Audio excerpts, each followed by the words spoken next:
अस्सलामुअलैकुम, good morning, सुबह बखैर। क्या हाल चाल। आज तो सुबह का आगाज़ थोड़ा सा बेहतर हुआ होगा क्योंकि आपको पता ही है पेट्रोल की कीमत में फ़ी लीटर 8 रुपये कमी कर दी गई है। लेकिन बात तो तब हो जब इस कीमतों में कमी का इतलाक़ और इसका असर जो है हमारी ज़िंदगियों में भी पड़े, और ज़िंदगियों में इसी तरह से भी बंद कर दें। ज़िंदगियों में इसी तरह से पड़ सकता है कि हमें जो चीज़ें मिलती हैं दुकानों से, अशराए खुरोनोश एट्सेट्रा एट्सेट्रा, वो भी कम पैसों में दस्तयाब हों।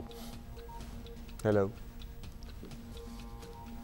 आप बंद करेंगे तो मैं बोलूँगा। हाँ जी, अब ये हम खैर बहुत सारी बातें करनी थी। पीछे से भी इतने लोग गुफ्तगू कर रहे होते हैं तो फिर हमारी अटेंशन ज़रा डाइवर्ट हो जाती है। आज 1 जून हो गई है और सीन ये है कि इसी महीने के आखिर में बकरा ईद भी है, और हमने आपको ये रिमाइंड कराना है कि जहाँ कहीं कहीं मवेशी मंडियों का आगाज़ हो चुका है, कहीं कहीं जानवर आना शुरू हो गए हैं। वैसे कराची वाले तो ज़रा डरे सहमे बैठे हैं क्योंकि जहाँ पर इस मरतबा मंडी लगाई गई है वो शहर से इतना दूर है और इतना नोटोरियस है वो इलाका डाकुओं और चोरियों के लिए कि लोग कहते हैं कि अगर आपने आपको लुटवाना है तो वहाँ चले जाइए। खैर, पुलिस की 8 चौकियाँ रास्ते में कायम की गई हैं। लेट्स सी कितनी कारगर साबित होती हैं, बट वहाँ पर इस मरतबा मंडी सजाने का सिलसिला शुरू हो गया है। तो हमने आपको रिमाइंड ये कराना था कि इसी महीने के आखिर में आपको ज़रा हिसाब किताब करके सुन्नत इब्राहिमी की अदायगी के लिए कुछ सीन बनाना पड़ेगा, क्योंकि महंगाई का वो आलम है कि रोज़मर्रा की ज़रूरियात के लिए ख़र्चा पूरा नहीं होता और फिर ये तमाम सिलसिला भी है। So just reminder that if you want to manage, if you can manage, then manage things accordingly, क्योंकि इसी महीने के आखिर में बड़ी ईद भी होगी और अगर आपने छुट्टी वगैरह का प्लान करना है तो वो भी आप साथ साथ कर सकते हैं। हमने सोचा कि आज चूँकि बेहतर हम दिन का आगाज़ करने की कोशिश कर रहे हैं, जैसे कि पेट्रोल की कीमतों में कमी हुई है, ईद भी इसी महीने होगी, और एक और अच्छी खबर आपको बता देते हैं। और वो खबर ये है कि कौमी हॉकी टीम जो है, हमारी जूनियर हॉकी टीम जो है, वो एशिया कप के लिए क्वालिफाई कर गई है फाइनल के लिए। मलेशिया को हराया इसने और फाइनल में पहुंच गई है। पाकिस्तान ने मुसलसल तीसरी और मजमूई तौर पर 7वीं मरतबा एक्चुअली जूनियर एशिया कप के फाइनल के लिए क्वालिफाई किया है, जहां आज इसका मुकाबला रिवायती हरीफ भारत से होगा। सो हम कंसेक्यूटिवली 3rd टाइम फाइनल में पहुंचे हैं। आज हमारा मुकाबला फिर भारत से होगा। पाकिस्तान ने दूसरे सेमीफाइनल में मलेशिया को एक्चुअली 2 के मुकाबले में 6 गोल से हराया था। ज़बरदस्त हमारे लड़कों की, हमारे बच्चों की कारकर्दगी रही थी, और अब्दुल रहमान जो है ना, वो तो स्टार ऑफ द शो थे, स्टार ऑफ द गेम थे। उन्होंने हैट्रिक की। So congratulations to the team and particularly ज़बरदस्त Abdul Rahman. I am sure your coach, your parents and your family and friends would be so proud of you, और आप हमारे hero हैं और इंशाल्लाह भारत को हराएंगे जब आप तमाम लोग फाइनल में, तो उसके बाद तो सेलिब्रेशन का लेवल ही कुछ और होगा। खैर, ये देख लें, वैसे इसमें भी लोगों ने ज़रा शोर शोर मचाया। लोग वैसे इर्द गिर्द कोई नहीं है, सिर्फ हमारे लड़के ही खेल रहे हैं। जो हमारे रोज़मर्रा के मसाइल हैं, जो हर शख्स आपसे भी मिलता होगा, अगर आपको थोड़ी सी नो हाउ है, जो हमसे भी मिलता है वो भी हमसे पूछता है कि भाई क्या होने जा रहा है, ये क्या होने जा रहा है का सवाल इतना रेगुलर हो गया है और इसका जवाब उतना ही गंभीर होता चला जा रहा है हर गुजरते दिन के साथ, क्योंकि IMF नहीं मान रहा है। और लोग ज़्यादातर, मुझे लगता है कि लोग अब सियासी मंजरनामे से हट कर ये सवाल करते हैं, क्योंकि लोगों का मसला माश है और लोग ये सवाल करते हैं कि भाई क्या होगा, एज एन इकोनॉमिक स्टेबिलिटी आएगी या नहीं आएगी, उनके कारोबार जो ठप है वो बेहतर हो सकेंगे या नहीं हो सकेंगे। मतलब रियल स्टेट सेक्टर है, सीमेंट है, उससे जुड़े जितने मामलात हैं वो ठप हैं, और etcetera etcetera etcetera, everybody seems to be in trouble. So ये वो $1 मिलियन सवाल है जिसका जवाब हम तलाश करने की कोशिश कर रहे हैं। ऑल्दो हुकूमत कह रही है कि उसके पास प्लान B भी होता है, लेकिन बात यही है, वो नदीम अफजल चंद वाली लाइन ना कि गल वक्त वध गई है मुख्तारियाँ, हुकूमत सानू दस्ती नहीं पाई है। सो हुकूमत ने पेट्रोल की कीमत में 8 रुपये ऑल्दो फ़ी लीटर कमी कर दी है। नई कीमत 262 रुपये फ़ी लीटर मुकर्रर की गई है। महंगाई के मारे आवाम को कुछ रिलीफ सर्टनली मिला है। हाई स्पीड डीजल की कीमत में 5 रुपये कमी के बाद नई कीमत 253 रुपये फ़ी लीटर मुकर्रर की गई है। मट्टी के तेल की कीमत 164 रुपये फ़ी लीटर बरकरार रखी गई है। वज़ीर ख़जाना इसहाक डार ने पेट्रोलियम मसनूआत की कीमतों में कमी का ऐलान किया। सुन लीजिए। डीजल में जो दोबारा या मज़ीद जो कमी की जा रही है आज से वो 5 रुपये है। जो पेट्रोल में जो मज़ीद कमी की जा रही है वो 8 रुपये है। जो लाइट डीजल ऑयल में की जा रही है वो 5 रुपये फ़ी लीटर है, और जो केरोसिन ऑयल है उसमें कोई तब्दीली नहीं की जा रही। सो मुसलसल दूसरी मरतबा एक्चुअली कीमतों में कमी की जा रही है, लेकिन आवाम को इसका कोई फ़ायदा नहीं पहुँचाया जा सका।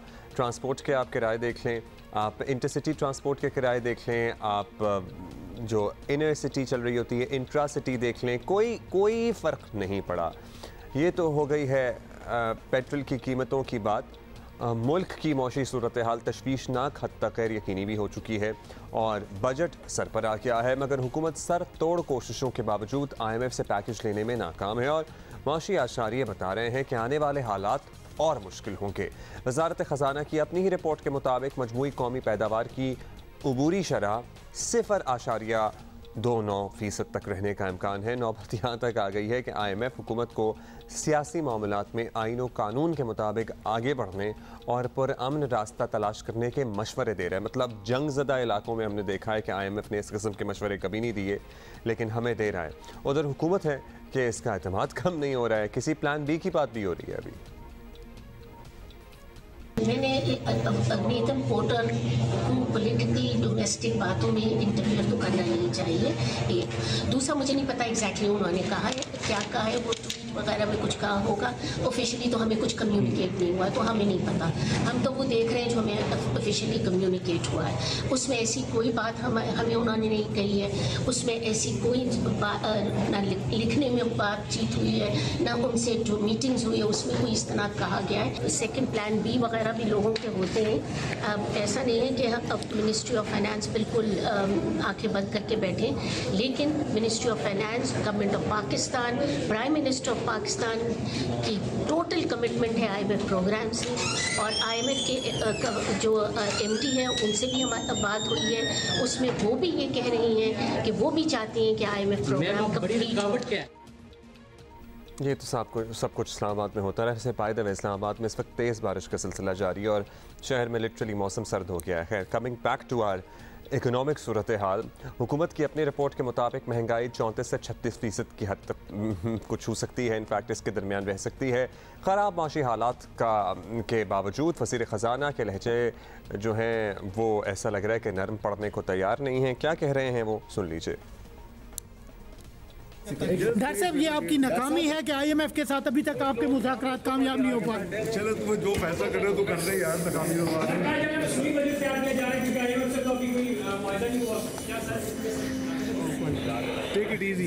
डॉक्टर साहब, आपको पहली मरतबा आपको पहली मरतबा सख्त मईशत मुश्किलात का सामना करना पड़ रहा है कि आप मईशत को संभाल नहीं पा रहे। तुसी जजमेंट दे दो तो फिर बाजी देख लो। सर, जजमेंट नहीं, हम तो आपसे पूछ रहे हैं ना। नहीं तो क्या पाकिस्तान डिफॉल्ट हो गया? पाकिस्तान ने बॉन्ड नहीं पे किया इंटरनेशनल। अब come on what international, her international payment की है। अच्छा, इसहाक डार साहब पे जो भी तनकीद करे ना उसे वो ये कहकर चुप कराने की कोशिश करते हैं। वैसे आप लोग चुप होते नहीं हैं कि आपको पता ही नहीं है कि मुल्कों की मईशतें कैसे चलाई जाती हैं। मतलब आप जिस तरह चला रहे हैं और जो तीर अब तक आपने मारा है वो भी सबके सामने ही है sir. So be a little grounded and humble and look into the reality कि आपके इर्द गिर्द हो क्या रहा है। आपने बड़े इजी होके कह दिया कि टेक इट इजी, लेकिन किसी आम आदमी क्या किसी अच्छा खासा कमाने वाले के लिए भी इजी मामलात रहे नहीं हैं। सो ही और she can't take it easy, so stop saying that to us कि टेक इट इजी। आप ऑल्दो रिपोर्टर को कह रहे थे, but you know choose your words wisely.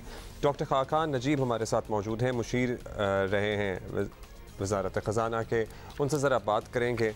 खैर, उनसे भी बात करेंगे और जानेंगे कि भाई हो क्या रहा है। क्या are we actually at the verge of default? IMF का मुआहदा आगे बढ़ेगा, नहीं बढ़ेगा, क्या मामलात हैं? इलेक्शंस की भी साथ में बातें हो रही हैं और यही कहा जा रहा है कि सितंबर अक्टूबर में इलेक्शंस हो सकते हैं। क्या उससे पहले मुल्क की मईशत के लिए कोई स्टेबिलिटी नज़र आएगी या नहीं नज़र आएगी? This is the primary concern of every citizen right now, because हालत हमारी पतली दर पतली होती चली जा रही है। और ये भी हुकूमत के अपने इत्तेहादी कह रहे हैं कि मामला बहुत बिगड़ गया है। ये अपने इत्तेहादियों को भी नहीं बता रहे हैं। हम पर्टिकुलरली मुस्लिम लीग नून की बातें कर रहे हैं और इनके मेजर एलाइज और उनकी टॉप टियर लीडरशिप के क्या ख्याल है कि ये हमें बता नहीं रहे हैं। एक्चुअली हालत बहुत ख़राब हो चुकी है और ज़ाहिर है वो लोग भी इसलिए कंसर्न है कि ये तो डूबेंगे, उसका बोझ हम पर भी आएगा। सो हुकूमत को इस बारे में भी ज़रा मुहतात रहना चाहिए कि उनकी जो डोलती कश्ती है इसमें से कौन कौन जंप मारेगा। अभी तो आप बहुत तालियां बजा रहे हैं कि PTI की डूबती कश्ती में से लोग उतर रहे हैं। सो आपकी जो डोलती कश्ती है, डूबती तो नहीं अभी, डोलती कश्ती में से कौन कौन जंप मार कर उतरेगा इलेक्शन से पहले और सारा बोझ और सारा मलबा आप पे डालेगा। So yes, people are looking for these answers, and as soon as there is a clarity, लोगों को कुछ sigh of relief भी मिलेगा, लोगों के कुछ हालात भी बेहतर होंगे. But the sad part is कि there is no clarity absolutely at all. खैर, आपकी क्या राय है इस बारे में? आज जियो पाकिस्तान टीवी पे हमें ज़रूर लिख के बताइएगा. आप ज़रा मौसम की बात कर रहे थे, क्योंकि बहुत ही मैं तो ऐसे एबनॉर्मल मौसम ही कहूँगा. मतलब जून शुरू हो गया है, एक ठंड का समा है मुख्तलिफ शहरों में. लाहौर में बच्चे वेलवेट के कपड़े पहन रहे हैं, मतलब गर्म कपड़े हल्के से पहन रहे हैं. इस्लामाबाद में, हैदराबाद में ओले बरस रहे हैं like the size of a tennis ball. Islamabad, Rawalpindi में अभी भी हल्की तेज़ बारिश का सिलसिला मुख्तलिफ इलाकों में जारी है. नशीबी इलाके ज़ेर-ए-आब आ गए हैं.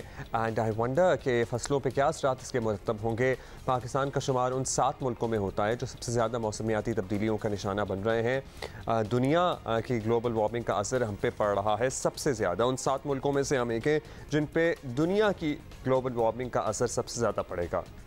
गुज़श्ता 2 दिहाइयों से मुल्क में मौसमियाती तब्दीलियों के असरात अब तो बहुत ही प्रोमिनेंट हो गए हैं. पहले तो सिर्फ बातें लगती थी ना, लेकिन अब तो आम आदमी को भी इतराक हो रहा है.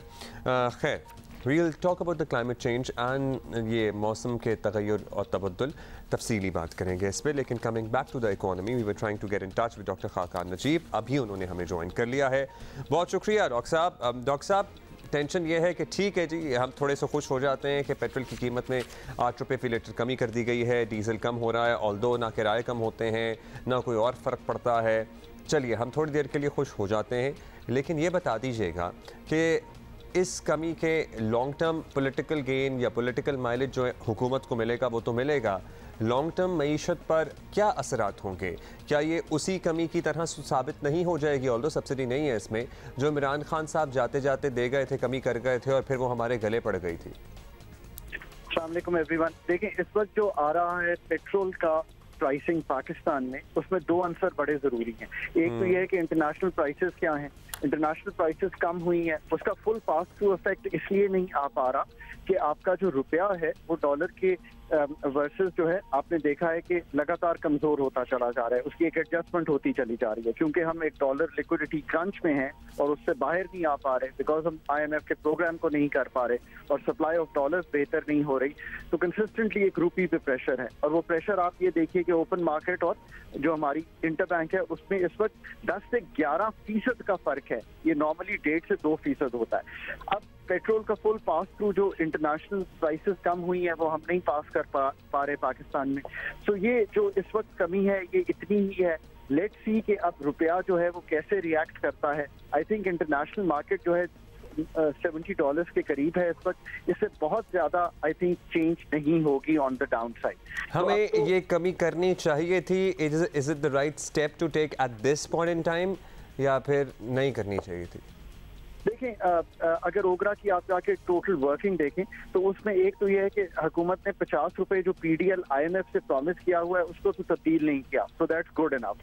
आई think that's the one promise that we have with the IMF. बाकी जो पास थ्रू हुआ है वो इंटरनेशनल प्राइसेस का जो 15 डे का हम एवरेज लेते हैं उसका जो कम होना है वो एक पास थ्रू कर दिया गया है. So I think it's a fair thing that the government. It is a fair deal. Alright, अब मुझे ये बता दीजिएगा, हमें ये बताइएगा इनफैक्ट डॉक्टर साहब कि आयशा कौस पाशा साहबा कहती हैं कि there is always a plan B. What can be the plan B by the way? हमारे सामने क्या रास्ते हैं? क्योंकि एक आम आदमी जो देखता है वो उसको तो एक तरफ खाई और दूसरी तरफ गहरा समुंदर नज़र आता है. हम डू वी हैव ऑप्शंस? मतलब हमें क्लैरिटी कब तक मिलेगी और इस क्लैरिटी ना मिलने की वजह से हमें कितना नुकसान हो रहा है?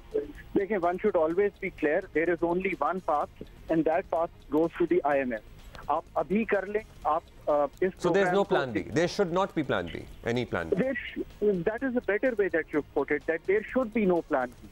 The reason I say that is कि आप $4 अरब के रिजर्व पे खड़े हैं. ये भी बोरोड हैं. आपके फ्रेंड्स भी आपको यही कह रहे हैं कि आप जब भी हमारे पास आए आप IMF से पहले अपने राह हमवार करके आए, मतलब आप अपने रिफॉर्म करके आए. So Saudi money and the UAE money will easily flow once we are with the IMF. IMF की वजह से ही आपके मल्टीलैटरल्स के जो फ्लोज हैं वो आने हैं. IMF की वजह से ही आपके कमर्शियल फ्लोज आने हैं. आप इस वक्त अपनी रेटिंग में जहाँ पे खड़े हुए हैं उस रेटिंग के मुताबिक आप अपने मल्टीलैटरल फ्लोज के बगैर या आप अपनी कमर्शियल फ्लोज बना ही नहीं सकेंगे जब तक स्टाफ लेवल एग्रीमेंट नहीं होगा या IMF का सील ऑफ अप्रूवल नहीं होगा। प्लान बी जो है वो सिर्फ ये है कि इन द शॉर्ट टर्म आपने चाइना से कुछ रोल ओवर करा लिया। अब मैं आपको एग्जैक्ट अमाउंट्स डिस्कस कर लेता हूँ। In June we need about $3.7 billion to make payments. इसमें से $2.3 बिलियन जो है वो चाइना का है। आप 2.3 बिलियन अगर कुछ रीफाइनेंस है, कुछ रोल ओवर है, अगर आप ये करा भी लेते हैं, you will still be under pressure on the FX reserve, because बाकी के पैसे आपके लिए मुश्किल होंगे अरेंज करना। सो प्लान बी है कि आप ड्रिफ्ट कर सकते हैं इसी तरह अपने रिजर्व को कम करते हुए। आपने विदाउट IMF क्या किया? आप $18 अरब के रिजर्व पे खड़े हुए थे 2021 दिसंबर में। बारहा जब हमने IMF से इनहराफ किया, IMF के प्रोग्राम में डिले हुआ, सारे फंड जो हैं वो कॉन्ट्रैक्ट कर गए। मल्टीलैटरल्स के जो हमारी 9 बिलियन 10 बिलियन की हमने जिनीवा में कमिटमेंट्स की थी, कमर्शियल फ्लोज, ये सारे कॉन्ट्रैक्ट कर गए।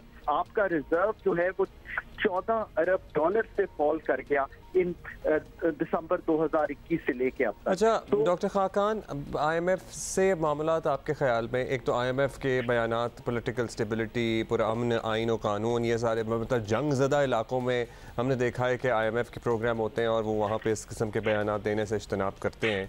सो हमारे यहाँ क्या ऐसा यूनिक है जो वो इस किस्म की बातें कर रहे हैं? डॉक्टर आयशा कहती हैं ऑफिशियली तो कुछ नहीं, लेकिन कहा गया, ये रिपोर्ट हुआ। आप ये बताइएगा कि व्हाट इज़ इसहाक डार साहब नॉट डूइंग राइट कि ये मामला आगे नहीं बढ़ रहा? तो आई थिंक ये इस वक्त सबसे इम्पोर्टेंट सवाल है, why are we not getting it right to move forward with the IMF? इसकी बहुत सी वजूहात हैं। एक तो ये है कि हमने बारहा इनहराफ किया है IMF के साथ पिछले 14 से 18 महीने में। इससे क्या मतलब है? पेट्रोल पे हमने सब्सिडी दी प्री अप्रैल, जब अभी वोट ऑफ नो कॉन्फिडेंस नहीं हुआ था, that didn't go well with the IMF। उससे पहले जब हमने बजट प्रेजेंट किया, that budget again was not in consonance with the IMF approval। फिर हमें उसको रिव्यू करना पड़ा। फिर हमने रुपए की कीमत को रोकने की कोशिश की वर्सेस द डॉलर। हमने ये कहा कि हम शायद इसको कहीं पेग कर सकते हैं, that didn't go well with the IMF। हमने जितनी उनकी कंडीशनैलिटीज ऑन गैस थी वो फॉर एग्जांपल 30 मंथ्स के बाद जाके पूरी की। सो एक मिसट्रस्ट है दोनों में। दूसरा ये है कि IMF is now being very careful with you because आपके रिजर्व की पोजीशन इतनी डिफिकल्ट हो गई है कि they want to make sure कि आपकी जो फाइनेंसिंग है, जिसको वो $6 अरब कहते हैं, वो एटलीस्ट इतनी हो कि आप ना सिर्फ जून जुलाई सेल थ्रू कर जाएं, बल्कि आप पॉलिटिकल साइकिल को भी सेल थ्रू कर जाएं। ये जो पॉलिटिकल बयान है, let me take a second to explain this. I know कि there is a little disturbance with the government as well as with the people कि ये उन्होंने क्यों दे दिया। इसकी अगर आप पॉजिटिव साइड देखें तो वो यूं है, वो ये कह रहे हैं कि आप अकॉर्डिंग टू कॉन्स्टिट्यूशन अब ये अगर करना चाहते हैं तो इसकी एक सर्टेनिटी क्रिएट कीजिए। इसका क्या मतलब है? इसका मतलब यह है कि if we go into elections in August, what that means is that leaves us another 2 to 3 months for the next government to come in sometime in October। आप मुझे खुद बताइए कि आपने प्लान तो बनाना है ना कि जुलाई से अक्टूबर तक आपने सेल थ्रू कैसे करना है। अगर IMF का प्रोग्राम इन प्लेस नहीं होता तो फिर आप कैसे सेल थ्रू करेंगे? ये प्रोग्राम 30 जून को वेदर आप कंप्लीट करें या ना करें तो खत्म हो जाएगा।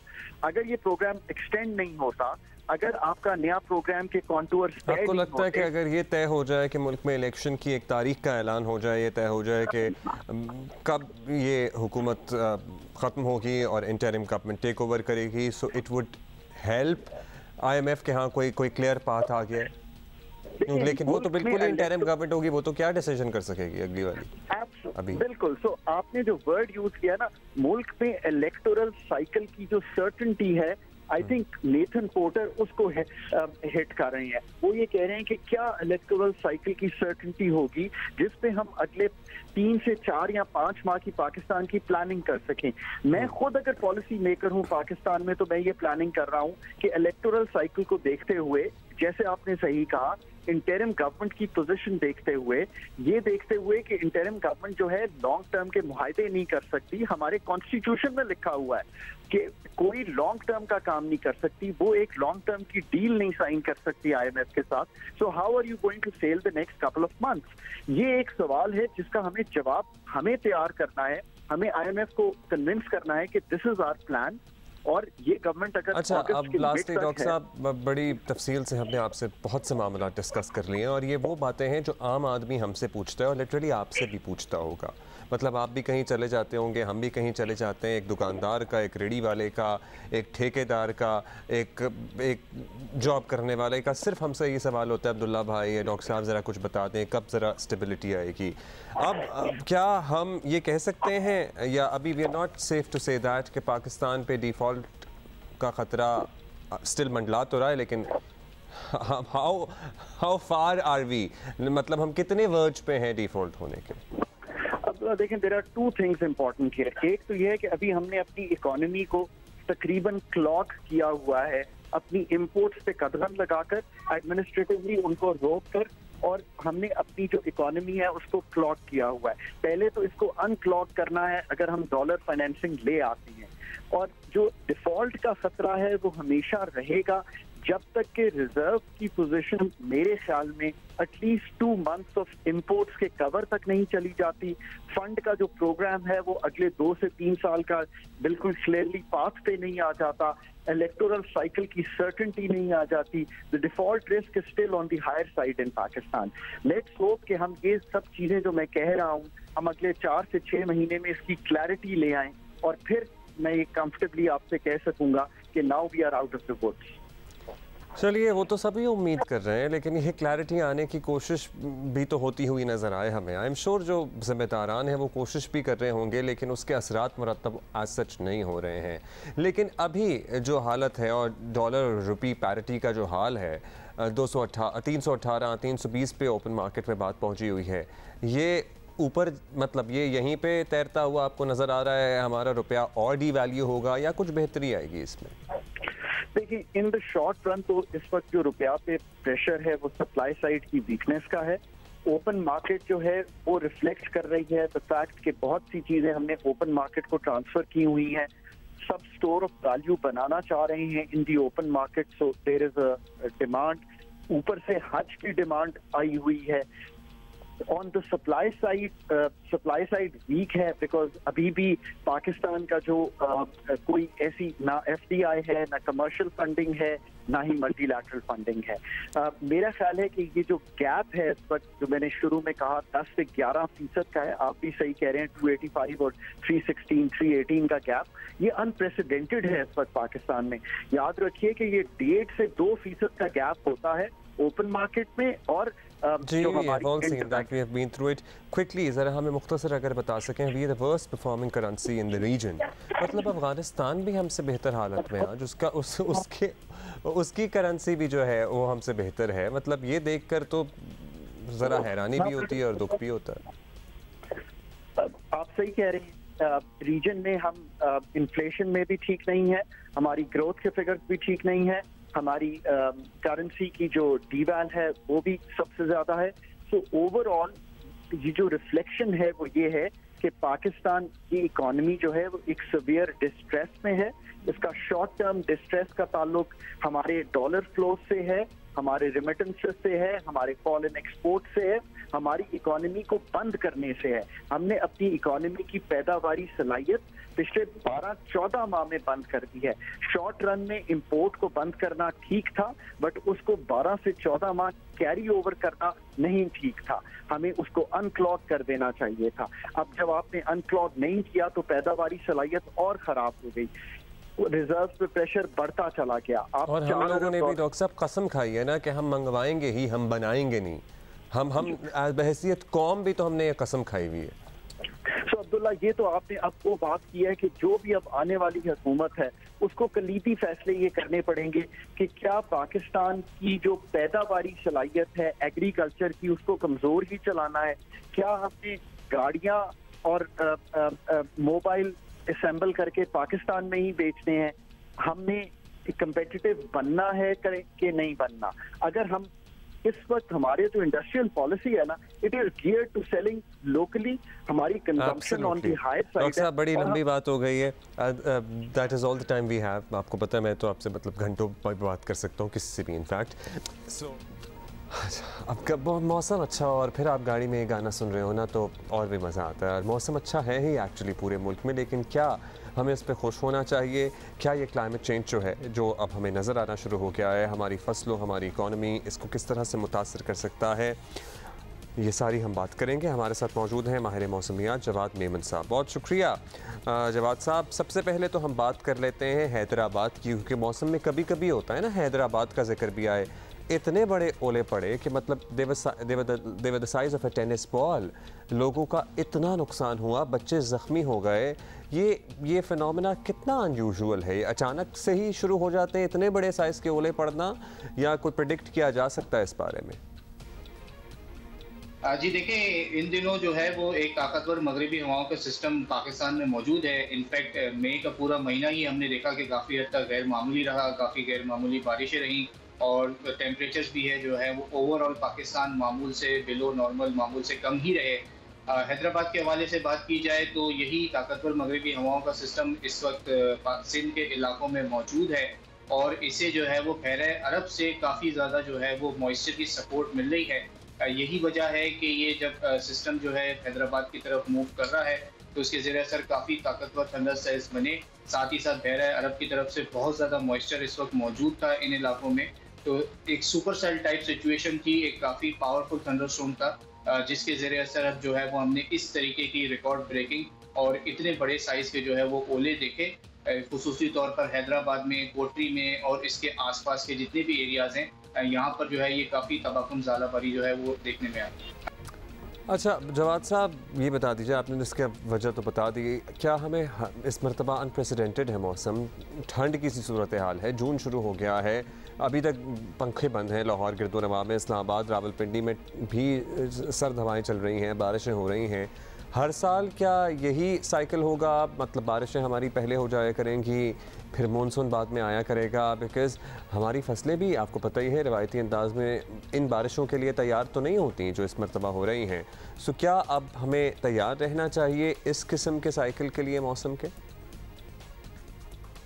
देखें, ये तो हम काफ़ी अरसे से देख भी रहे हैं और अब काफ़ी ज़्यादा ये चीज़ें जो है वो नुमायाँ भी होना शुरू हो गई हैं। इसकी बेसिक वजह है क्लाइमेट चेंज, जो कि हम एक अरसे से जिसके बारे में सुनते भी आ रहे हैं और इनफैक्ट पाकिस्तान उन दुनिया के 5 से 10 ममालिक में है जो इस वक्त इस टाइम के ऊपर जो है वो क्लाइमेट चेंज के हवाले से बहुत ज़्यादा इफेक्टेड है।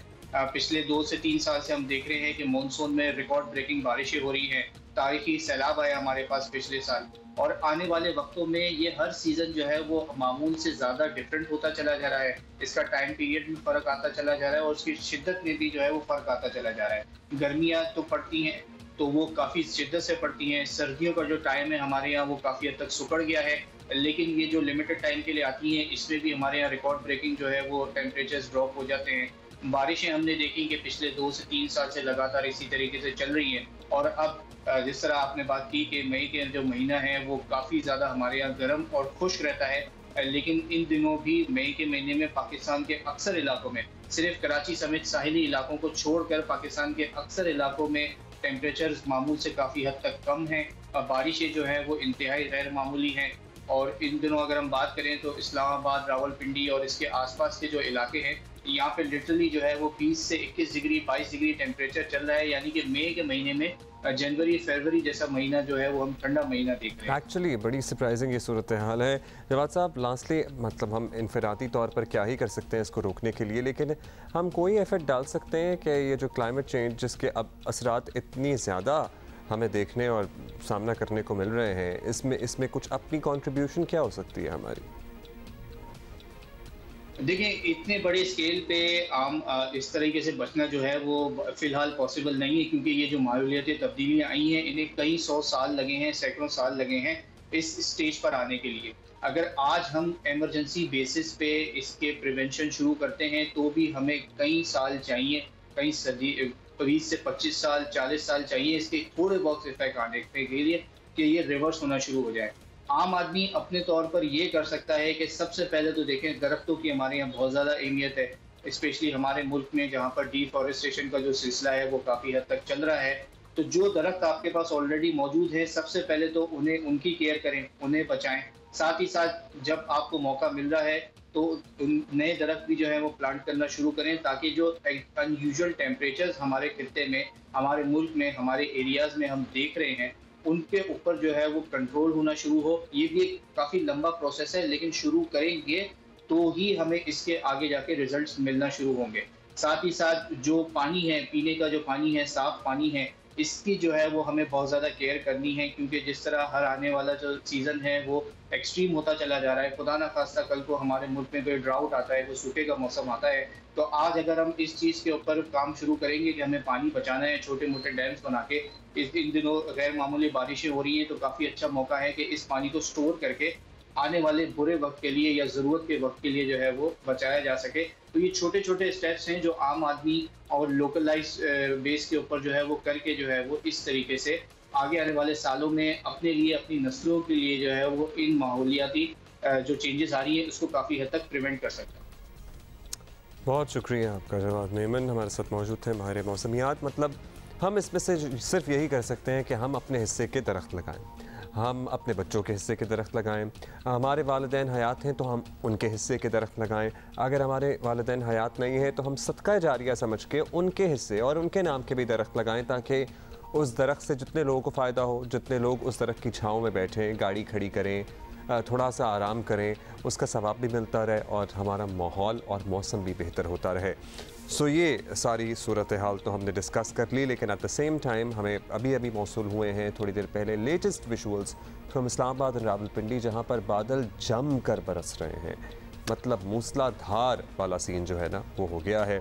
सो ये फ़्लो है बारिश का और ये फ़्लो है दिन का इस्लामाबाद और रावलपिंडी में, और लोग अपने कामों को भी जा रहे हैं, because it is not a very unusual phenomena.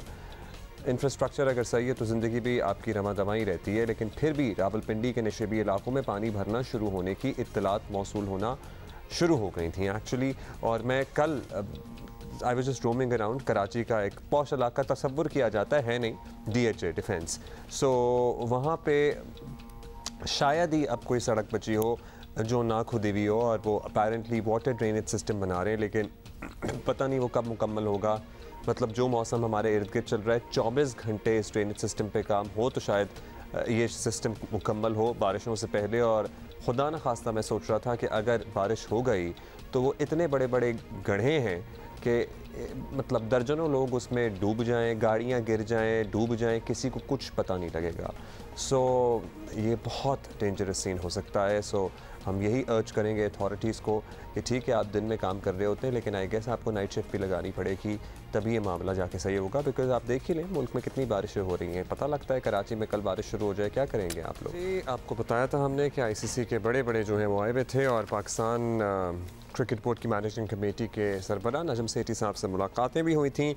अब खबर ये हम तक पहुंच रही है कि पाकिस्तान क्रिकेट बोर्ड और इंटरनेशनल क्रिकेट काउंसिल के आला ओहदेदारों के दरमियान 2 रोज़ा मीटिंग्स हो गई हैं मुकम्मल, और बताया गया है कि PCB हुकाम ने भारत जाकर वर्ल्ड कप खेलने की कोई एश्योरेंस नहीं दी है, यकीन दहानी नहीं कराई है, वाज़े ये कर दिया है कि भाई भारत जाकर वर्ल्ड कप खेलने का इन्हिसार एशिया कप की तमाम सूरत हाल पर है। अगर भारत ने कोई लचक दिखाई और पाकिस्तान के फार्मूले पर बात की तो फिर मुस्तकबिल का फैसला किया जा सकता है। अब मीटिंग्स का एलामिया और बयान आज ऑफिशियली भी सामने आ जाएगा। सो यस, और ICC के जो ओहदेदारान हैं उन्होंने पाकिस्तान को बिल्कुल सेफ, आपको पता ही है कितनी इंटरनेशनल टीमें आके खेल चुकी हैं। सो इंडिया की जो पख है और बेतुकी मंतक जो है, सो ये वो विज़िट है जो उन्हें दिखाया गया था, तमाम तरह safe city projects and you know how we monitor things and what are the arrangements like. So yes, ये तमाम चीज़ें उन्हें दिखाई गई थी और उन्होंने कहा जी पाकिस्तान इज़ एब्सोल्युटली सेफ़। सो हमें पता ही है ना कि इंडिया सेफ़ एंड सेफ़ की वजह से थोड़ी ये कर रहा है, उन्होंने तो करना ही है, अपनी पॉलिटिकल उनकी मजबूरियाँ हैं, माइलेज उन्होंने लेनी होती है, और उसके सबब क्रिकेट सफ़र करती है, खेल सफ़र करता है। लेकिन ये कोई नई बात भी नहीं है अब BJP की हुकूमत की तरफ से, मोदी की हुकूमत की तरफ से प्राइमरीली। सो अब देखते हैं कि आज इन मीटिंग्स का क्या एलामिया जारी किया जाता है और फिर आगे क्या प्रोग्रेस होती है। लेकिन अभी तक, कल भी हमने बात की थी ना तफसील से, एशिया कप में कोई क्लैरिटी आई नहीं आई, हाइब्रिड होगा नहीं होगा, कुछ कोई टीमें आएंगी नहीं आएंगी, वो क्लैरिटी अब तक नहीं आ सकी है। It might take another few weeks, so it may take certainly। अभी हम आगे बढ़ेंगे और सैड बात यह है कि कराची के चिड़ियाघर में जो हथनी ज़िंदा रह गई है, मधुबाला नूरजहाँ तो इस दुनिया से चली गई, हथनी नूरजहां की हम बात कर रहे हैं, वो मधुबाला को भी वही इन्फेक्शन हो गया है और जिसके बायस गुज़श्ता दिनों नूरजहां जो है वो अपनी जान गंवा बैठी थी। इन्फेक्शन का पता चलने के बाद इंतज़ामिया ने मधुबाला को 15 रोज़ के वक्फे से वैक्सीन की 2 डोजेज़ दे दी हैं और 4 पॉज की टीम भी चंद रोज़ बाद कराची पहुँच जाएगी। मतलब जब 4 पॉज आती है ना तो हमें लगता है कि बस अब जाने के दिन करीब आ गए। अल्लाह माफ़ करे, ट्रैक रिकॉर्ड तो हमारा यही रहे। मधुबाला को सफारी पार्क मुंतकिल किए जाने का इम्कान भी मतलब कब से ही जाहिर किया जा रहा है। एडमिनिस्ट्रेटर कराची ने हमारे शो पे आके कहा था कि बस मतलब 1.5 महीना हो गया उस बात को भी शायद कि बस हो ही जाएगा, 4 हफ्ते में ट्रेनिंग की जा रही है, उसके कंटेनर का इंतज़ाम किया जा रहा है। अब आई वंडर कि अगर वाकई उसके कंटेनर का कोई इंतज़ाम हो गया है तो ज़रा वो कंटेनर दिखा दें, मीडिया को भी रूनुमाई करा दें, उस कंटेनर की बता दें कि क्या है उसका मामला। So yes, but it is very tragic. I hope and pray and we all hope and pray कि मधुबाला का वो मुक़द्दर ना हो और वो किस्मत ना हो जो नूरजहां की थी और अपनी जवानी में ही उसको इस दुनिया से जाना पड़ा। किसकी वजह से? इंसानों की वजह से, इंसानों की बेरहमी की वजह से, इंसानों की बेदर्दी की वजह से और इंसानों की कोताही की वजह से। So yes, he was just 17 I guess. So अच्छा, अभी हम कुछ और भी शेयर करना चाह रहे थे आपसे, लेकिन अभी सोचा है ये कि एक ब्रेक लेंगे, उसके बाद अगले घंटे में आएंगे तो बहुत कुछ होगा। और पर्टिकुलरली जो सियासी डेवलपमेंट्स हो रही हैं पंजाब में, जो सियासी डेवलपमेंट्स हो रही हैं, जो सर्दन पंजाब में सियासी डेवलपमेंट्स हो रही हैं, पीपल्स पार्टी अपने पाँव मजबूत करती जा रही है, उस पर भी बात होगी। और जो नई पार्टी बनाने की कोशिश कर रहे हैं जहांगीर तरीन साहब, और कल जो प्रेस कॉन्फ्रेंस हुई मुख्तसर सी मौलवी महमूद और इमरान इस्माइल और फवाद चौधरी, वो क्या था और उसके बाद जो हुआ वो क्या था, वो तमाम मामलात भी हम डिस्कस करेंगे। और फवाद चौधरी साहब की बात करते हैं। चंद दिन पहले आपको याद होगा उन्होंने सियासत से ही किनारा कशी इख्तियार करने का ऐलान किया था और ये कहा था कि मुझे तंग ना करें, मैं सियासत से ब्रेक ले रहा हूँ। लिटरली जितनी देर में बच्चे पीकाबू करके ICU करके वापस आते हैं ना, तो ये उतना ही दौरानिया बना है इनके सियासत से किनारा कशी इख्तियार करने का, और ये ICU करके वापस आ चुके हैं। पीकाबू इनका ख़त्म हुआ और उसके बाद इनकी बूबू भी बहुत हुई। बूबू इसलिए हुई इनकी क्योंकि इन्होंने आके प्रेस कॉन्फ्रेंस की और उसके बाद जितने लोगों के इन्होंने नाम लिए प्रेस कॉन्फ्रेंस में, उन्होंने धड़ाधड़ तरदीदें कर दी कि भाई इनसे हमारा कोई राब्ता नहीं है और ये जो बयानियाँ बनाने की कोशिश कर रहे हैं, हम अपने आप को इससे अलग करते हैं। चाहे वो हम्माद अज़हर हों, चाहे वो फारूक हबीब हों, चाहे वो शाह महमूद कुरैशी के साहबजादे हों, चाहे वो असद कैसर हों। मतलब फिर क्या मकसद था? और फिर अचानक इन्हें क्या सूझी कि ये इमरान इस्माइल और महमूद मौलवी साहब को लेकर यहाँ पहुँच जाएँ अडियाला जेल के बाहर और प्रेस कॉन्फ्रेंस करें। खैर, उन्होंने एग्जैक्टली क्या कहा था? सो अब हम क्या समझें कि सियासत में वापस इन्होंने एंट्री दे दी है बाज़ाब्ता, राइट? ऐसा ही है ना। सो वो लोग जो दिल छोटा किए बैठे थे कि फवाद चौधरी जैसे लोगों को सियासत से अब अलग होना पड़ा है, come back, sit down and see what is he saying. 25 crore आवाम को आसफ जरदारी और नवाज शरीफ के सहारे नहीं छोड़ा जा सकता। हमने आज जो तमाम हमारी जो PTI की साबका लीडरशिप है उसके साथ हमारी गुफ्तगू शुनीद हुई है। असद उमर साहब के साथ हमारी तफसीली आज गुफ्तगू हुई है। उसके साथ साथ हमने रब्ता किया है परवेज़ खटक साहब से, असद कैसर साहब से, अली जैदी साहब से, हम्माद अज़हर साहब से, फारूक हबीब साहब से, शहजाद वसीम साहब से, तमाम ही जो लीडरशिप है उससे हमने रब्ता किया। आतिफ खान साहब से, शहराम तरकई, ये तमाम लोग जो हैं इनसे हमने रब्ते किए हैं। और अब से कुछ देर पहले शाह महमूद कुरैशी साहब से हम यहाँ मिलने आए हैं। तमाम ही लोगों के साथ बड़ी अच्छी गुफ्तगू हुई है। हम देखते हैं कि इसका हल कैसे हम आगे निकाल पाते हैं, हम निकाल लेंगे। और इसके बाद जितने लोगों के इन्होंने नाम लिए तकरीबन उनमें से मुताद्दिद जो हैं धड़ाधड़ करके तरदीदें करते रहे कि भाई हमारा इनसे कोई राब्ता नहीं है। दूसरी तरफ हम ये भी आपको बताना चाहते हैं कि PTI के कई लोग जहांगीर तरीन ग्रुप का हिस्सा बनने के लिए तैयार हैं और सलीम साफ़ी साहब तो बड़ी तस्दीक के साथ, बड़े यकीन के साथ कह रहे थे कि ये तीनों लोग फ़ैसला हो चुका है इनका कि ये JKT को ज्वाइन करेंगे। सो वो क्या सूरत हाल है, लेकिन अभी तक सर्टनली इसकी तस्दीक तो नहीं हो सकी है। वो इलेक्टेबल्स के साथ एक बड़ा ग्रुप बनाने में कामयाब होते हैं जो किसी भी हुकूमत को सपोर्ट फराहम करता है। लग तो यही रहा है, अब लेट्स सी कि वो उसमें कितने कामयाब होते हैं और कितने दिनों में उनकी बाज़ाब्ता पार्टी या उनके ग्रुप का ऐलान किया जाता है।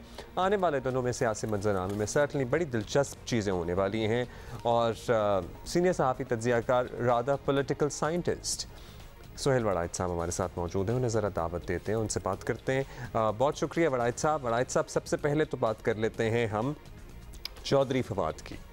चौधरी फवाद साहब अचानक न्यूज़ कॉन्फ्रेंस करते हैं, मंजर आम पर आते हैं, सियासत से भी जो दूर दूर हो गए थे वो वापस आ गए उसी कश्ती में सवार होने के लिए। एक मुबहम सी ऑल्दो उन्होंने बात की, राब्तों का बताया, वाजे किया कि एक सियासी एजेंडा वो रखते हैं कि जरदारी साहब और नवाज शरीफ साहब के रहमो करम पर नहीं छोड़ा जा सकता। वो अलग बात है कि अगर पीपल्स पार्टी से मिस्ड कॉल भी आएगी इनको तो ये वापस पहुंच जाएंगे। नून लीग से तो खैर इनका नहीं, दाल नहीं वहाँ गल सकती।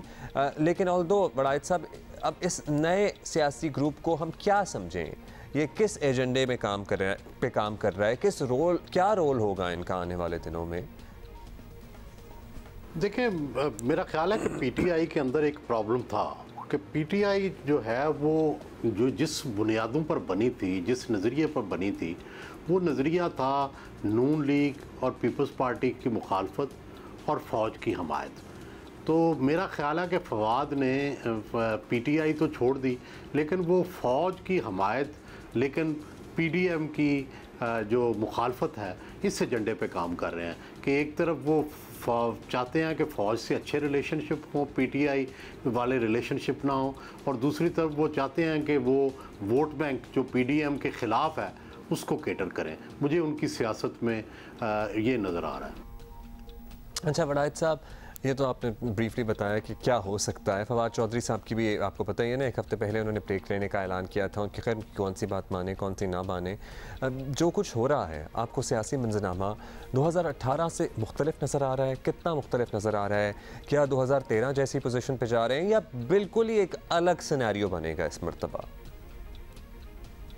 देखिए, ये ना 2013 है ना 2018 है। एक तो ये है कि पीटीआई का वोट बैंक बन चुका है, और ये फवाद चौधरी हों या जहांगीर तरीन हों या सब हों, सबको पता है कि पीटीआई का वोट बैंक है।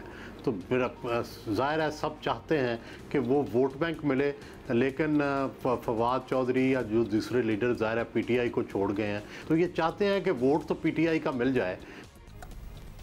ये चाहते हैं कि पीटीआई का वोट बैंक मिल जाए, लेकिन पीटीआई का vote bank basically Imran Khan का वोट बैंक है, और इमरान खान का वज़न अगर इनकी तरफ नहीं होगा तो इनको वोट बैंक नहीं मिल सकता। अब ये लास्टली बता दीजिएगा, मुस्लिम लीग नून तो आपको पता ही है ना, अपने तौर पर मुतमईन हो चुकी है। पीपल्स पार्टी पंजाब में ऑल्दो अपना जोर बढ़ा रही है, जहांगीर तरीन और चौधरी शुजात भी लोग इकट्ठे कर रहे हैं, तो इलेक्शन सीज़न तो सर पर आ ही गया है सॉर्ट ऑफ। आपको क्या इम्कान नज़र आ रहा है? अक्टूबर में इलेक्शन होने वाले हैं सर? कि देखिए, होने चाहिए। अगर अक्टूबर आइन के मुताबिक अक्टूबर में इलेक्शन होने चाहिए। अगर आइन से हम हटे तो फिर पता नहीं कब जाके इलेक्शन होंगे, क्या होगा, किस तरह की सूरत हाल होगी, पहले ही बेयकीनी है। तो आप अगर अपने बेयकीनी के सफ़र को बढ़ाते हैं तो मेरा ख्याल है कि मुश्किलात और बढ़ जाएंगी। हमें आइन से नहीं हटना चाहिए, और आइनी तौर पर अक्टूबर में ही इलेक्शन है। और दूसरा, ये जो आपने सियासी जमातों वाली बात की है, देखें सियासी जमातें हर एक अपनी कुव्वत जो है मजबूत करना चाहती है, लेकिन प्रॉब्लम यह है कि तरीन साहब हों या चौधरी शुजात हों, इन पार्टियों के वोट बैंक नहीं है। पार्टियों के जो नून लीग का वोट बैंक है और पीटीआई का वोट बैंक है पंजाब में, तो जो बराह रास्त मुकाबला है इन्हीं दो का होगा। पीपल्स पार्टी जो है साउथ पंजाब के अंदर, इसका वोट बैंक भी मौजूद है, थोड़ी हमदर्दी भी मौजूद है, क्योंकि ये सिंध के साथ भी हमसाए हैं, तो कुछ ना कुछ असरात उसके भी हैं। और पीपल्स पार्टी ज़ाहिर है गरीबों की पार्टी रही है, तो इसलिए डाउन ट्रॉडन का वोट जो है अब भी कहीं ना कहीं पीपल्स पार्टी का है, क्योंकि यही हमें नज़र आया। 2 मुजफ्फरगढ़ से सीटें 2018 में भी पीपल्स पार्टी जीत गई थी, तो इसी तरह रहीम यार खान से जीत गई थी। तो मेरा ये ख्याल है कि सारी पार्टियां जोर तो लगाएंगी, लेकिन वोट बैंक होना ज़रूरी है। लेट्स सी क्या होता है। बहुत शुक्रिया आपका सोहेल वनायत साहब। जैसे जैसे इलेक्शन नज़दीक आएंगे आपको ज़रा हमें और जहमत देना पड़ेगी, सुबह सुबह तंग करना पड़ेगा। अभी हम आगे बढ़ेंगे और आज बड़ा इंपॉर्टेंट दिन मनाया जा रहा है। आज वालिदैन का आलमी दिन मनाया जा रहा है। ये दिन मनाने का मकसद है बच्चों को बेहतर तालीम और तरबियत में वालिदैन का जो किरदार, वालिदैन का मतलब सबसे इम्पॉर्टेंट किरदार होता है, उसको उजागर करना। मौजूदा सदी की कोई टेक्नोलॉजी ऐसी नहीं है जो इस बारे में काम न कर रही हो। इंफॉर्मेशन की सदी का नाम इसे दिया जा रहा है। Computer, TV, mobile, game, social media के इस्तेमाल ने जहां बहुत कुछ बदला है, वहीं बच्चों की नफ्सियात को भी बदला है। आज के बच्चों को तालीम और तरबियत के लिए वालिदैन की ज़िम्मेदारियाँ और तकाज़े माजी से काफ़ी अलग हैं और यकीनन पहले से मुश्किल भी है आजकल बच्चों को मतलब कंट्रोल करना, उनकी तरबियत करना, नॉट सो कंट्रोलिंग पेरेंट भी बनना। सो आज इंटरनेट है, मोबाइल है, कंप्यूटर है, गैजेट्स हैं, लातादाद चीज़ें हैं, बच्चों की एक्सेस है दुनिया को। So how do we do it? ये सवाल सबसे इम्पॉर्टेंट है कि हम किस तरह की पेरेंटिंग करें, किस तरह से अपने बच्चों को बचपन से लेकर चलें कि वो एक अच्छे इंसान, एक माशरे का फ़ाल शहरी। और यस, हर वालिदैन की ये ख्वाहिश होती है कि वो एक केयरिंग बच्चा बने at the end of the day towards his और हर parents as well.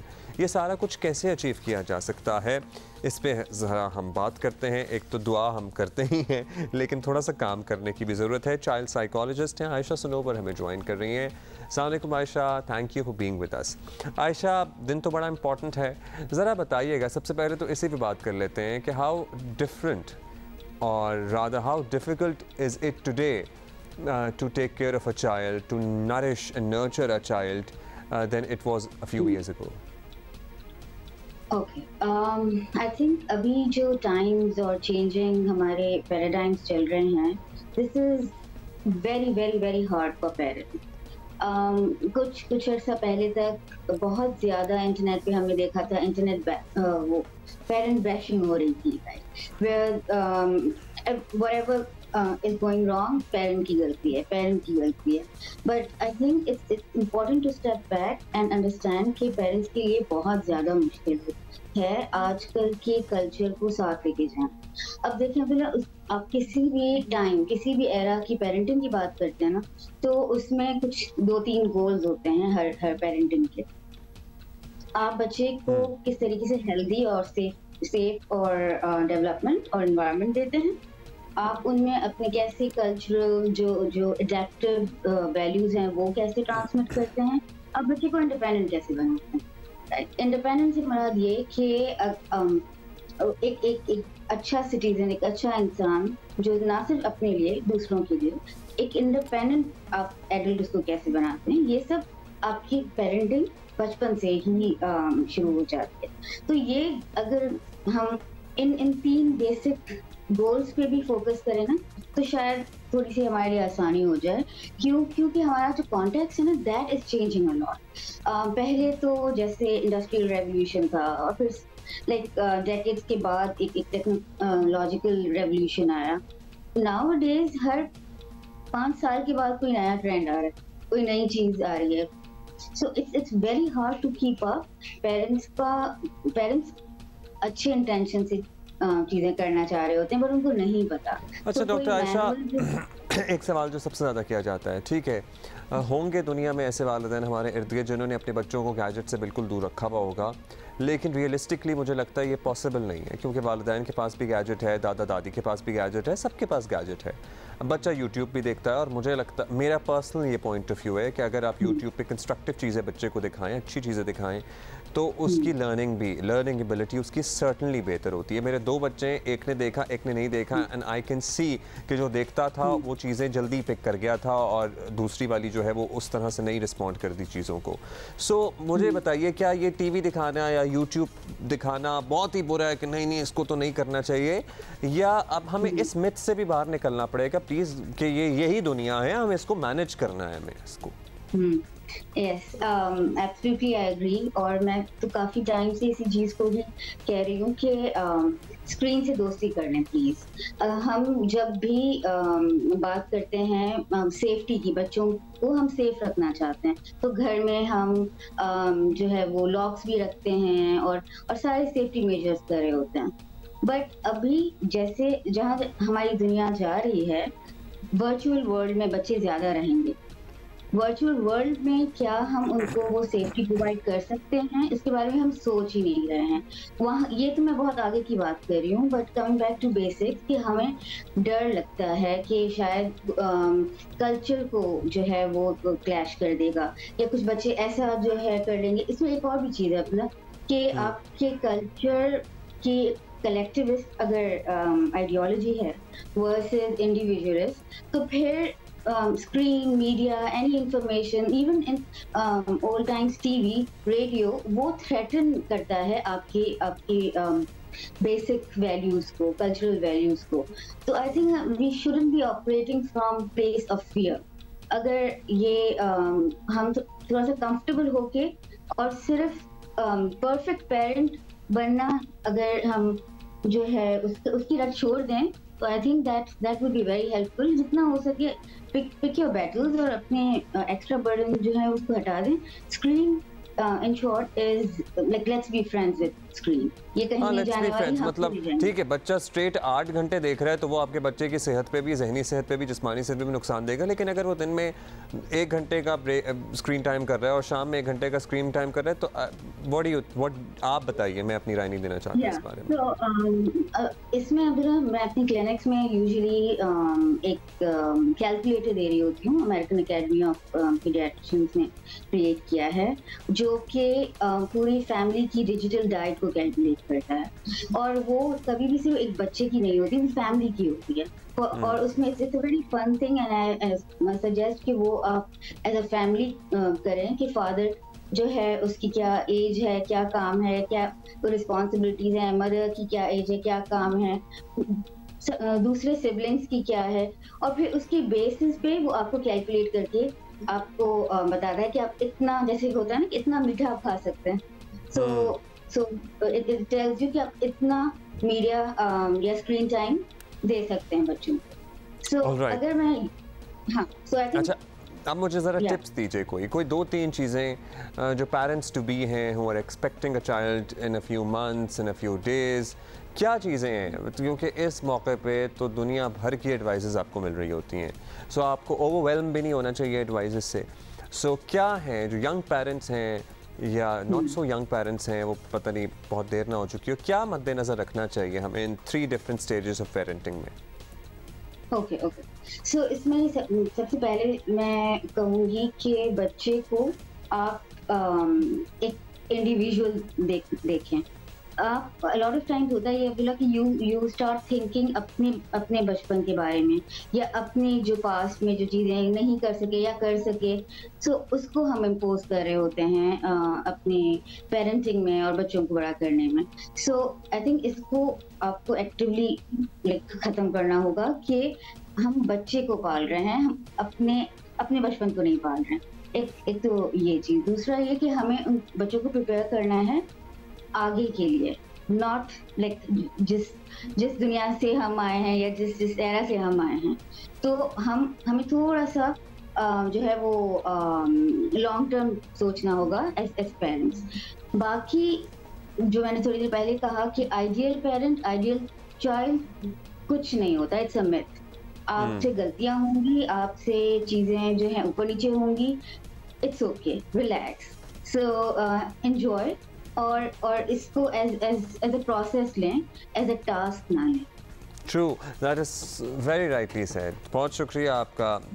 Ayesha Sanobar साहिबा हमारे साथ मौजूद थी, चाइल्ड साइकोलॉजिस्ट हैं। इसको एज अ प्रोसेस लें, एज अ टास्क ना लें, और मतलब अपने सर पे सवार ना करें, एंजॉय द प्रोसेस। और एक टिप जो मैं अपनी तरफ से देना चाहूँगा वो ये है कि बच्चों को कभी भी टाइटल ना दें कोई, मतलब अब क्योंकि वो बच्चा अगर आज टाइटल वसूल कर लेगा आपसे तो वो सारी ज़िंदगी उस टाइटल के पीछे छुपने की कोशिश करेगा। फॉर इंस्टेंस, हमारा बच्चा ज़रा नहीं घुलता मिलता लोगों से, तो हम लोगों के सामने कहना शुरू कर देते हैं शाय है। अब हमने उसके जहन में बिठा दिया ये बहुत शाय बच्चा है। अब वो बच्चा जैसे जैसे बड़ा होगा या बड़े होके जवानी और उसके आगे जाएगा, जब उसका नहीं दिल करेगा, वो इस बात में एक्सक्यूज़ तलाश करेगा कि मैं तो शाय हूँ। उसको किसने बताया है वो शाय है? उसको आपने बताया एज अ पेरेंट कि वो शाय है। So do not give titles to your children.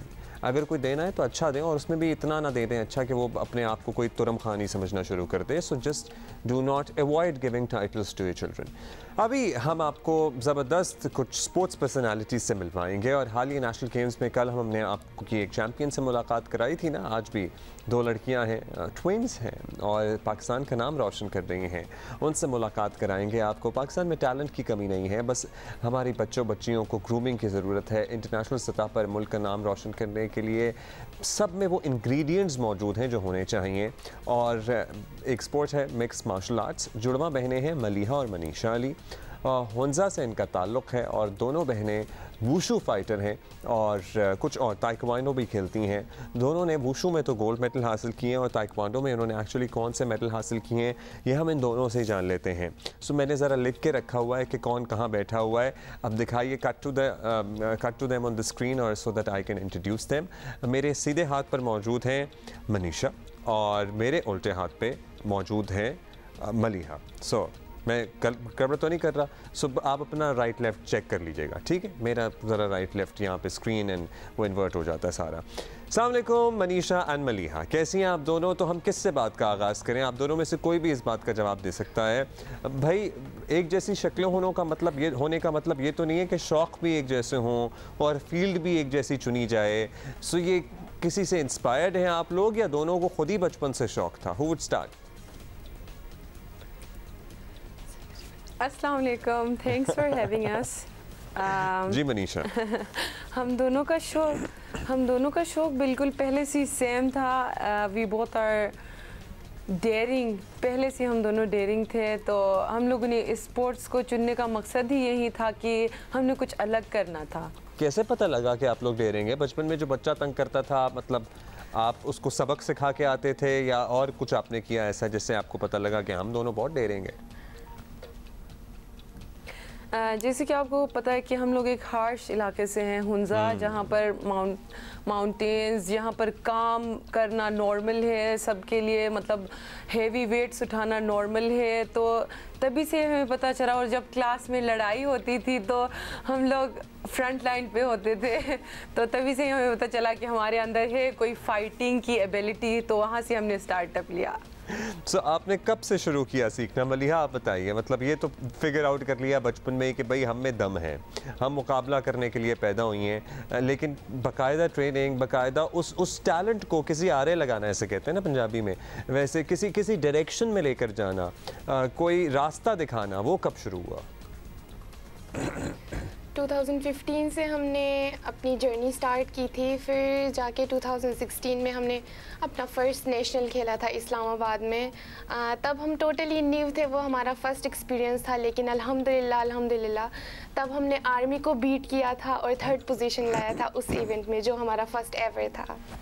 Wonderful, मतलब आपके फ़र्स्ट इवेंट से ही आपको कामयाबियाँ मिलना शुरू हो गई थी। एक होता है कि ठीक है हमने डेयरिंग, हम बड़े डेयरिंग है, हमने कर लिया, लेकिन जब आप एक्चुअल स्टेप इन करते हैं ना किसी भी फील्ड में, तो आपको पता लगता है ये बहुत टफ़ है या बहुत चैलेंजिंग है। सो मनीषा, कहीं एहसास हुआ कि यार गलत तो नहीं फ़ैसला कर लिया, या जैसे जैसे आगे बढ़ते गए मज़ा आता गया और ज़्यादा आप एक्साइट होती गई? बिल्कुल एग्जैक्टली, क्योंकि ये फील्ड ही एक ऐसी है कि जिसमें इंजरीज नॉर्मल हो जाती हैं, आपको कंसिस्टेंट रहना पड़ता है। रिसेंटली जब मेरी शोल्डर इंजरी हुई थी, फिर मेरे कुछ फिंगर्स ब्रोक हुए थे फाइट के दौरान, तो तब मैंने सोचा कि क्या मैंने ये गलत डिसीजन लिया इस स्पोर्ट्स को चूज़ करके। फिर मुझे एहसास हुआ कि नहीं, मुझे अपनी कंट्री को रिप्रेजेंट करना इंटरनेशनल लेवल पे, ओलंपिक्स में। तो दीज आर जस्ट ये छोटी चीज़ें हैं, मतलब इग्नोर देम, और मैंने आगे फिर दोबारा स्टार्ट किया। मतलब इसमें कंसिस्टेंसी रखना बहुत लाजमी होता है। So inspiring. सो ये बता दीजिए अब मलीहा, यूजुअली वालिदैन जो हैं बच्चों के बारे में बड़े प्रोटेक्टिव होते हैं, मतलब इतना कैजुअली मनीषा ने हमें बता दिया कि शोल्डर टूट गया था, हड्डियाँ टूट रही हैं, उंगली मतलब अम्मी अब्बू का क्या रिएक्शन होता है? बहुत ठीक है, वो सपोर्टिव हैं तो आप लोग यहाँ तक पहुँचें, लेकिन उनको फिक्र होती है कि एटलीस्ट अपनी हड्डी पसली तो ना तोड़वाओ लड़कियों।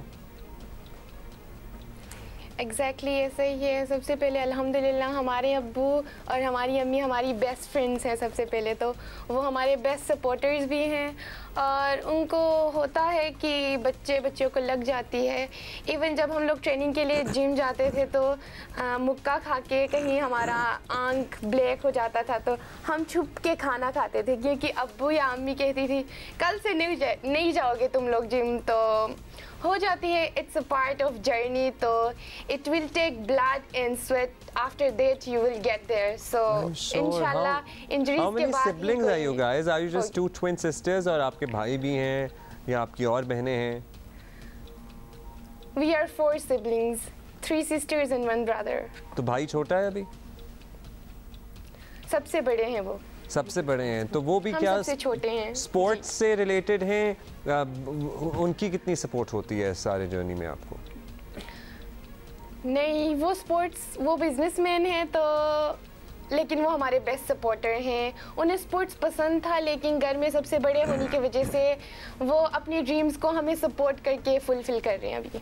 माशाल्लाह। फिर देखिए आज वर्ल्ड पेरेंट्स डे भी है, सो आपने अभी कहा ना कि आपके अम्मी अब्बू आपके बेस्ट फ्रेंड्स हैं, सो ये एक इंस्पायरिंग जर्नी है जो हम देख सकते हैं और फिर बच्चे क्या क्या अचीव करते हैं माशाल्लाह। भाई इस वाले आपने नेशनल गेम्स में जो गोल्ड मेडल हासिल किए हैं, वुशू में, फिर ताइक्वांडो में भी आपने पार्टिसिपेट किया, रशिया गई हुई थी आप लोग कुछ दिन पहले, कुछ हफ्तों पहले, जहां आपने ट्रेनिंग हासिल की, वो तजर्बा कैसा रहा? ये हम आप दोनों से मलिहा और मनीषा अली, 2 जुड़वा बहनें हमारे साथ मौजूद हैं जिन्होंने अभी होने वाली नेशनल गेम्स में वुशू में गोल्ड मेडल हासिल किया है। सो मनीषा, अब आपसे पूछेंगे कि 2016 वाले जर्नी की तो हमने बात कर ली, अब 2023 में जो नेशनल गेम्स हुआ है, were you guys confident this time कि भाई इस मरतबा तो हमें गोल्ड मिल ही जाएगा, या था ज़रा डर या कोई हिचकिचाहट थी कि लेट्स सी क्या होता है? अल्हम्दुलिल्लाह इस इवेंट के लिए हम लोग 100% कॉन्फिडेंट ही थे, क्योंकि हमारे कोचेज़ ने हमारे ऊपर इतनी मेहनत की थी। हमारा पूरे रमज़ान में हमारा ट्रेनिंग कैंप लगा हुआ था, हम लोग रमज़ान को भी ट्रेनिंग करते थे। उसके बाद इस इवेंट के लिए हमने कंसिस्टेंटली, ना हमने सैटरडेज ऑफ की थी ना संडेज ऑफ की थी, हम लोग रेगुलरली ट्रेनिंग करते थे और हमारे कोचेज़ और हमारी यूनिवर्सिटी की सपोर्ट की वजह से हमने इस इवेंट में HEC को रिप्रेजेंट किया था और अल्हम्दुलिल्लाह जितने भी हमारे मैचेस हुए थे अगेंस्ट आर्मी, वापडा, हमने सारे के सारे नॉकआउट मैचेस खेले थे। लवली। अब ये बताइएगा मलिहा कि ये जो रशिया ट्रेनिंग वाला सिलसिला हुआ था, ये किस तरह से पॉसिबल हो सका? HEC ने भेजा आपको, आप लोग खुद किसी तरह गए, कैसे कनेक्शन बनता है ये सारा? सबसे पहले हम लोग नेशनल कैंप गए थे, क्योंकि जब नेशनल में कोई गोल्ड या कोई मेडल अचीव करते हैं तो उन एथलीट्स को नेशनल कैंप बुलाया जाता है। कैंप के लिए गए थे, फिर उसके बाद उधर से हमारी HEC ने हमें सपोर्ट किया था और हमारी फेडरेशन ने हमारे नाम सेलेक्ट किए थे कि ये 2 लड़कियों को हम रशिया भेजेंगे ताकि ये लोग हमें फ्यूचर में हमारे लिए फ्रूटफुली पाकिस्तान का नाम रोशन कर सके। कि फेडरेशन और हमारी यूनिवर्सिटी ने हमें सपोर्ट किया था इसमें, लाहौर गिरविजन यूनिवर्सिटी।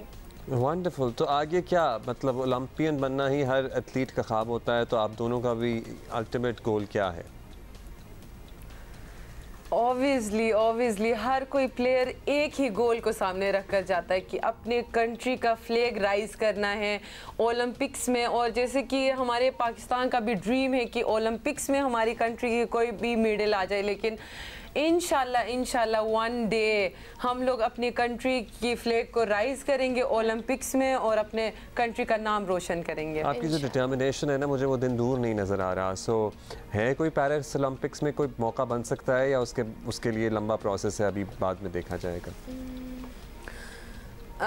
आपको पता है कि एक अच्छे प्लेयर को एक अच्छा कोच बना सकता है, उसके लिए एक कोच की अच्छी ट्रेनिंग चाहिए, फिर एक प्लेयर को अच्छे ट्रेनिंग कैंप्स चाहिए इंटरनेशनल लेवल पे, नेशनल लेवल पे, फिर उसके बाद हमें क्वालिफाइंग राउंड्स खेलनी पड़ती हैं ओलंपिक्स के लिए, फिर स्पॉन्सर्स चाहिए। पाकिस्तान में आपको पता है कि स्पॉन्सर्स बहुत कम ही मिलते हैं प्लेयर्स को, फिर उसके बाद ही ओलंपिक्स में क्वालिफाई कर सकते हैं इन सब चीज़ों के सपोर्ट के बाद। बट आप उस सफ़र पे लगी हुई हैं तो इंशाल्लाह मंजिल भी जल्द मिल जाएगी।